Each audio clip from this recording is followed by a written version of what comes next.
Hello Sagittarius, welcome to your reading. My name is Maria and this is a tarot intuitive story for you if you have Sagittarius anywhere in your chart dominantly, or if you're a cross watcher, or maybe even something else drew you here because you were meant to get this message. So if it resonates, then surely it was meant for you. I've done your reading with 3 decks of cards: the Cosmic Creatures, the Shaman's Oracle, and the Muse Tarot. And your reading starts with this really weird card, weird but happy. It's called Benefactor, Grace and Generosity, and there's a little mouse king with his mouse wife on a mushroom somewhere in space with wings. The whole thing is very weird, but the way it comes out today is, here comes the cavalry. It's like a saving grace, or something that sort of wants to take you out of one period of your life that hasn't been very easy, and into something very, very new and very creative, and that looks like a lot of fun, because you've been going through it, and here comes the cavalry. And of course, the cavalry in this case is looking quite different from what you would imagine it would. It's sort of like, it's smaller, it's weirder, but then on the other hand, it's a lot of fun. It's very dynamic. It's very golden. For some reason, it reminds me a little bit of that of Willow, if you ever saw, the old one, the movie. That there's a point where this little sort of a goblin type person is, I don't remember if he is small all the time, or if something turns him small. Either way, he gets this sort of magic powder on him that makes him fall in love, and he's all like, he speaks like he's from France, and he's very much like, I'm gonna save you, or I'm gonna love you. It's kind of comical, but it's also it's very, very heartfelt, and so it's like this one comes in to say, I'm gonna save you, I'm gonna love you, but I mean, it's sent from above, like it comes.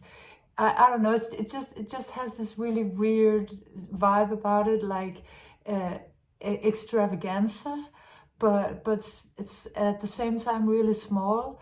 But I mean, but having fully the ability to actually do what it is that they say that they want to do. So it comes out with the good luck card, the ladybug. So it is something about your luck changing. Although, I mean, from what I can see on the table, it's not just luck. You've been certainly working to create this change. But it's like the wheel is turning. Things are going to change for the much, much better.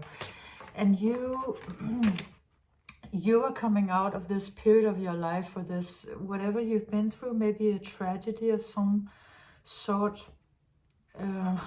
Excuse me. It's like you're coming out like a supermodel. It's just incredibly gorgeous, and very powerful, very also mysterious, and you're bringing the whole gloriousness of the ocean with you, the corals, the fish, the water, like the whole sea. It's like you have become the whole sea, the sea being an entity of consciousness and intelligence and emotions, and life itself, coming from, from water, from the element water. But it's just, I mean, really comes out as sort of just supermodel, superstar, like you really re-emerging as something very, very powerful, very beautiful, top of your game, and top of the whatever area of life we're talking about. Yeah, so. But, you are coming from something that has been very difficult. The Moon Maiden comes out, and it is talking about, as you can see, new beginnings. But so, that, because that is what is happening. But before that happened, it's like it's like something has been kind of crushing you, because this one, if you see this is sort of an angel that has been pushed underwater, you know, with the wings and all, and the moon becoming so big, so much more, so much bigger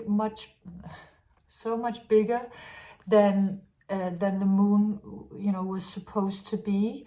So the moon in this instance is talking about illusions, or the feminine. It could be very much something about mother, or motherly lineage, feminine lineage, or some sort of a feminine energy of some sort that has just become like incredibly insistent, so insistent that it's like it was almost drowning you.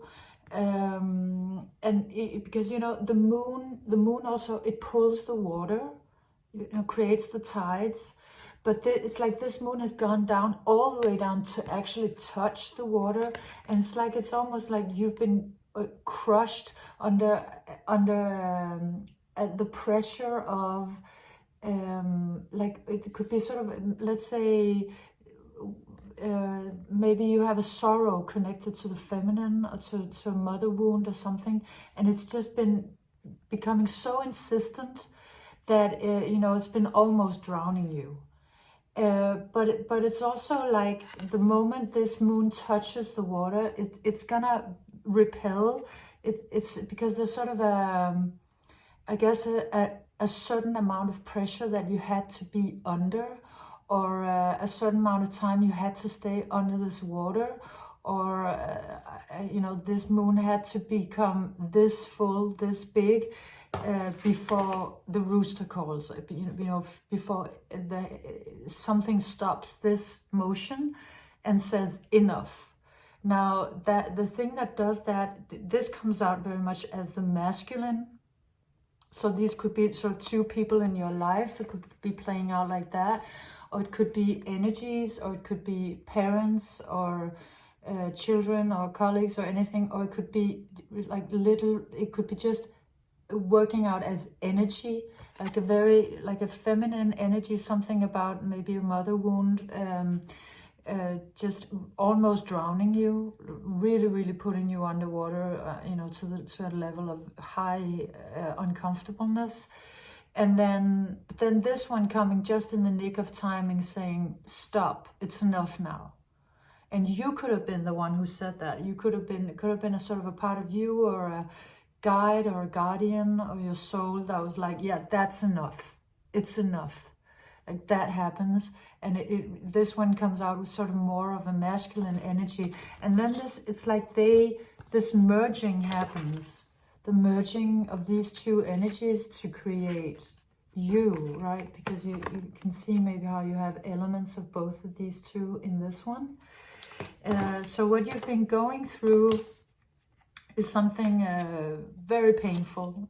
You come out with two of the most painful cards, you know, at least in my interpretation, from this tarot deck, which is the Six of Emotions and the Ten of Voices.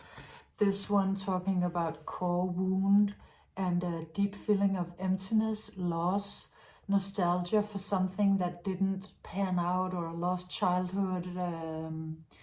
And this one, I mean, just being stabbed by 1,000 knives, like a sort of a minor death card. So you know, you could have gone through a really bad breakup, or something that really cut you deeply. It really comes out with the sort of the knife or scalpel, or sort of like that kind of imagery. Maybe even connected to your core. That's what you've been going through, and it almost crushed you, like it almost drowned you.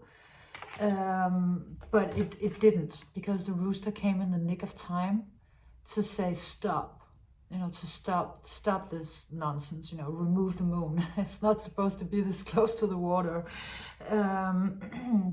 But yes, so you've been going through this really harsh experience or phase, or you'll know probably what that is. But it is stopped. You are being taken out of that situation, or at least that situation experiences sort of a change or a metamorphosis, and you then come out with this beautiful card, the mindful groupthink card, and it sort of brings the color back into your life, brings back the color, and maybe maybe it is this let's say masculine energy that brings the color back, because it is very colorful, and sort of in a way brings you on dry land, and also maybe brings in some community. So right after this difficult period of your life, there is sort of a kind of a flowering, but it's sort of a mess. It's like, when you see this picture at first, you think you know what it is, but then when you look closely, it's completely unclear what it actually is. Like, what is it? Is it like a landscape, or a mountain hill, or a tiny village, or is it like, what is it? Is it a home? Is it not? It's really weird.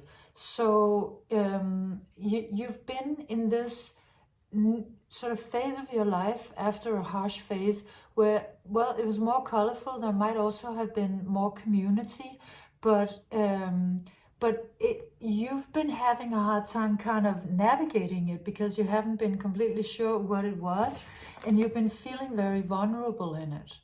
So because you came out of that harshness and into this landscape that is, well, I mean, it's welcoming. It looks welcoming. It looks like it's magical, and it's dreamy in a way, but it isn't. There is no clarity in it. There's nothing to, like, where do you live in this? Like, what is it? So this one, the seahorse, comes out as very vulnerable to me. You sort of stripped a little bit of maybe also of your home, and of whatever it is that you lost during this very harsh phase, and during this incredible pressure that you've been under. So you come out sort of a little alone and vulnerable. I mean, very pristine, very beautiful, very sort of cleansed in a way, and but sort of like swimming a little bit around in the ocean, not really knowing what the landscape is, and how to how to make decisions maybe about where to move from here, because it's unclear what kind of landscape you're in. And this is underlined by the Three of Emotions coming out, also speaking about sort of illusions, and maybe it could be also, well, this one sometimes talks about substance abuse. So I mean, if that's part of the picture, that would also explain why there's this unclarity about where you are and how. But it's also like, having been under this much pressure and coming up to the surface, like kind of maybe also a little suddenly, it's like you're still halfway in this a drowned world. It's like you're not. It's not like one moment you were drowning, the wake-up call came, and then you were completely awake and everything was normal again. No, there's this really weird period where everything is not normal, where it's like, what is it? Where am I? What's going on? Who are you? What are these people saying? Like, it's just incredibly confusing. And it looks like it has a lot of sort of promise, but it's just it's not, none of it is really becoming clear. So it is sort of a period that is kind of hopeful, because there is all of this beauty potentially, but it's really difficult to figure out who you are now. Maybe you're trying to figure out what your new identity is after having gone through that moon maiden period, and reimagining as this. you know, looking like a supermodel, like a superstar, but somehow maybe still that being a little hidden to yourself, or you wanting to hide it from the world because you can't, it's too big of a change to go directly from this into this that you have actually become. Excuse me. So there's a period of confusion, and that period of confusion then kind of becomes a little this card came out in the recent Scorpio reading, and it's talking about toxicity. So something about this, because of the confusion of this and you not being able to sort of really move in it or make any decisions or know exactly what is what, it becomes a little bit toxic. It's sort of like it, but I mean, it's not like of any of your fault at all. Like it's sort of like it had to happen. It's almost like this had to look like this, and then it had to become this. And the reason why is because it wants to tell you something really, really important. And the important thing is sort of hiding. If you see down here, this blue thing is really sort of a goblin of some sort that is hiding under this whole landscape, and then it kind of turns out that, oh, that landscape was maybe just this sort of creature's hat. And here in the middle of the mushroom is yet another sort of creature, like the same sort of a goblin, like a weird sort of it doesn't look very safe or comfortable, but what it is that it's something that you carry and cannot get rid of. It's sort of like a family secret, or something like something that you're shameful about. Like, you know, it kind of comes out as shame. Like there's this landscape, but then, hi, I'm here. And then there's this mushroom, and it's like, hi, I'm still here. It's this really, really annoying, uncomfortable thing that you're carrying, maybe from a lineage, from your family. It could have been sort of a secret, or maybe a secret of your own, or something that you feel shame about, or some fundamental flaw that you keep carrying, and that maybe has followed you for all for all eternity, or for all your life. And it's like this pressure that you've been under has sort of made it pop up, has made it become visible again. Maybe you've been sort of hiding it down deep down somewhere in your inner basement, or in your physical basement, and now it's showing up again because you've been under this much pressure, and maybe, you know, something that completely cut you and revealed an old pain or trauma or shame or secret that you just can't get rid of. And that is actually the reason why, because now it wants to be addressed. It wants to be addressed. Like, time is up. Like, that's also a little bit what that rooster is talking about. It's like, yes, I will save you from this moon and this water, but you will have to look at the goblin. Like, you're gonna have to look at it now. You can't hide from it anymore. This needs to be addressed. And I mean, if there was any kind of like substance abuse involved, some of this could also be another person. Maybe you'll know if it is. Then, I mean, that could be sort of to hide the shame, you know, to not look at the secret. But the secret is out. I mean, it is, you know, it wants to be seen at this point. And so however you toss and turn, or whatever you do, it's time. It wants to be seen. You know, it's emerging from this landscape, and then you sort of trying to figure out how to navigate this landscape, and then this goblin becoming more and more and more visible, and being like, yeah, I'm the one you need to look at. Like, don't look at the landscape, don't do any of that other stuff. Look at me. Look at the shame that you're carrying, or this pain, or this trauma, or that thing that you've been trying to avoid. I'm in the middle of everything, and I want you to look at me now. Because there's an immense truth hiding there. There's an important truth.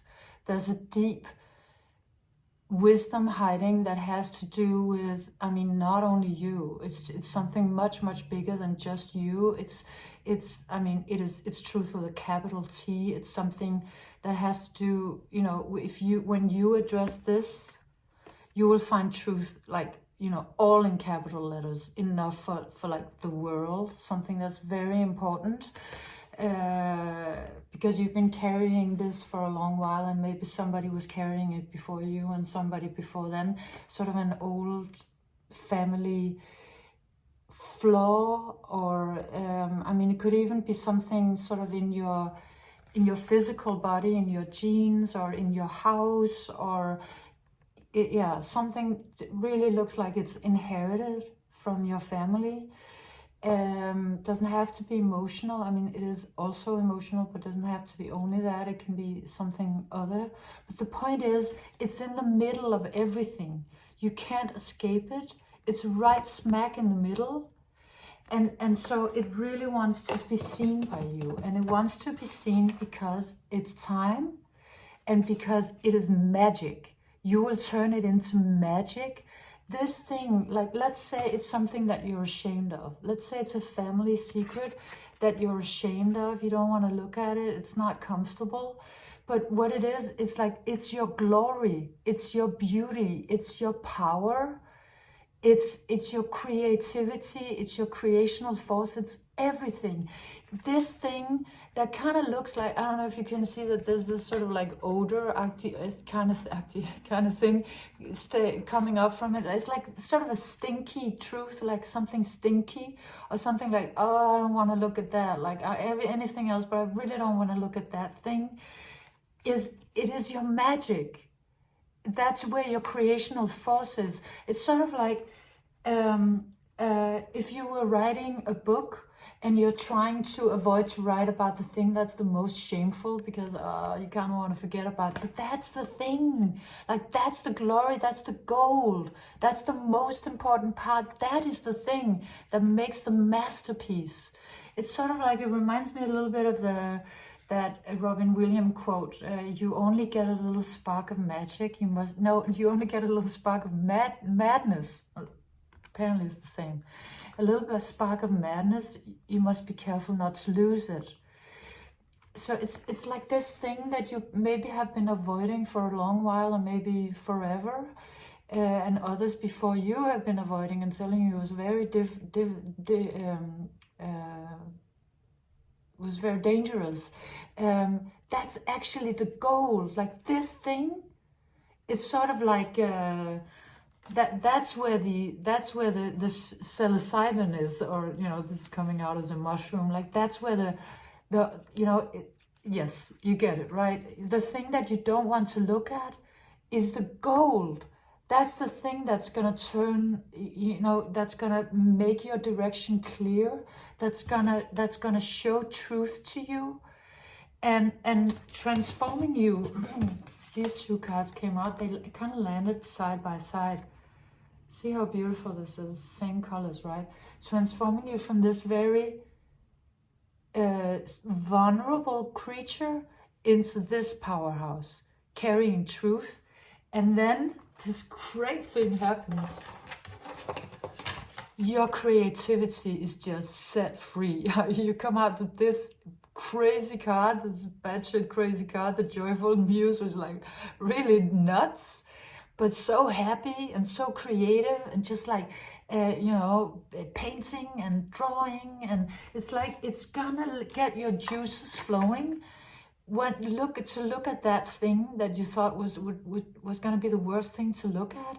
That's the thing that's going to open. It's like the bottleneck. It's going to open up to whatever you would want. I mean, it really comes out as creativity, but it might be something, it could be any kind of abundance. It really comes out as an abundant card.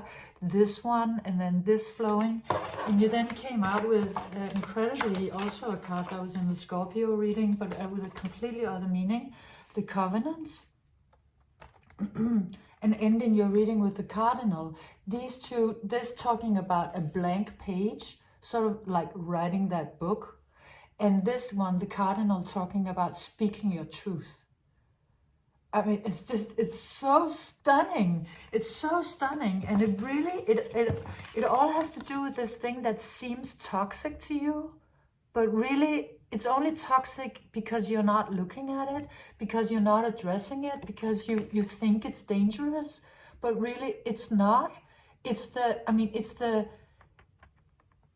spark of magic. It's the philosopher's stone. It's the whole thing. Like, it's, you know, it's the creative muse. It's the truth.